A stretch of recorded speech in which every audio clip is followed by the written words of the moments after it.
aktivitas kita di dunia ini juga itu ada tujuannya. Nah, tujuannya apa? Tujuannya itu simple aja, beribadah kepada Allah Subhanahu wa taala.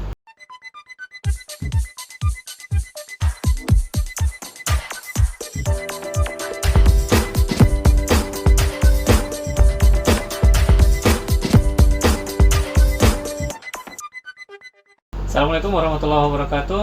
Alhamdulillah. Allahumma sholli ala sayyidina Muhammad. Kawan-kawan kita orang hijrah, menjadi pemuda yang berbeda di antara pemuda yang lainnya adalah menjadi ciri khas sebagai seorang muslim di akhir zaman. Jadi kalau kita melihat sekarang banyak pemuda-pemudi yang dia nongkrong, terus kita juga ikutan nongkrong, yang dia pergi jalan-jalan kemana, kita juga ikutan tanpa tahu itu tujuannya untuk apa. Nah, sebagai seorang muslim, sebagai seorang pemuda yang beridentitas muslim, jadi harus ada menjadi pembeda. Jadi kan pembeda itu di mana ketika kita melakukan sesuatu aktivitas yang itu dibolehkan, kita tidak boleh meninggalkan juga aktivitas yang itu kita diwajibkan. Misalkan kalau kita lagi nongkrong, tiba waktunya sholat, ya kita sholat ya.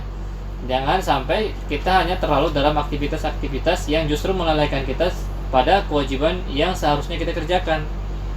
Kemudian teman-teman juga nantinya ketika ibaratnya itu sudah terbiasa atau sudah sering dilakukan, itu akan menjadi karakter yang membedakan kita dengan pemuda-pemudi yang lainnya, yang mereka hanya menghabiskan waktunya untuk bersenang-senang, sementara kita juga ikut bersenang-senang tapi tidak melalaikan kita dalam kewajiban kita sebagai seorang muslim, yaitu beribadah kepada Allah Subhanahu wa taala. Teman-teman perlu tahu bahwa kita di dunia ini itu memiliki tujuan, ya. Tujuan itu kita harus capai. Kalau tidak, ya berarti kita sudah salah dalam melakukan suatu kegiatan, ya. Jadi kan setiap aktivitas itu kan ada tujuannya. Ya, aktivitas kita di dunia ini juga itu ada tujuannya. Nah, tujuannya apa? Tujuannya itu simple aja, beribadah kepada Allah Subhanahu wa taala. Jadi kalau misalkan tujuan itu tidak tercapai sementara kita terlena dengan kegiatan-kegiatan yang lainnya, nah itulah masuk dalam kategori orang-orang yang lalai atau orang-orang yang merugi karena dia mengerjakan sesuatu yang itu bukan menjadi tujuan dia. Ya, teman-teman juga harus yakin bahwa tujuan kita itu akan kembali kepada Allah Subhanahu wa taala dan mempertanggungjawabkan setiap apa yang telah kita lakukan selama hidup di dunia.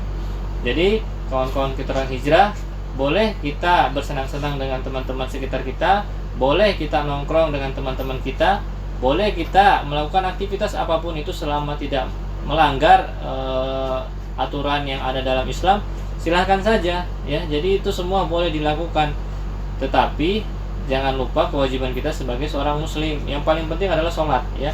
Jadi itu yang paling utama yang sering dilalaikan oleh kawan-kawan kita.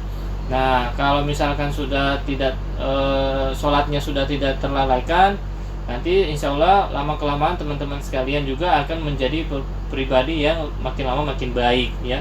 Jadi bertahap. Oke, gitu yang bisa saya sampaikan teman-teman kita orang hijrah. Ko hijrah, ko mantap. Assalamualaikum warahmatullahi wabarakatuh.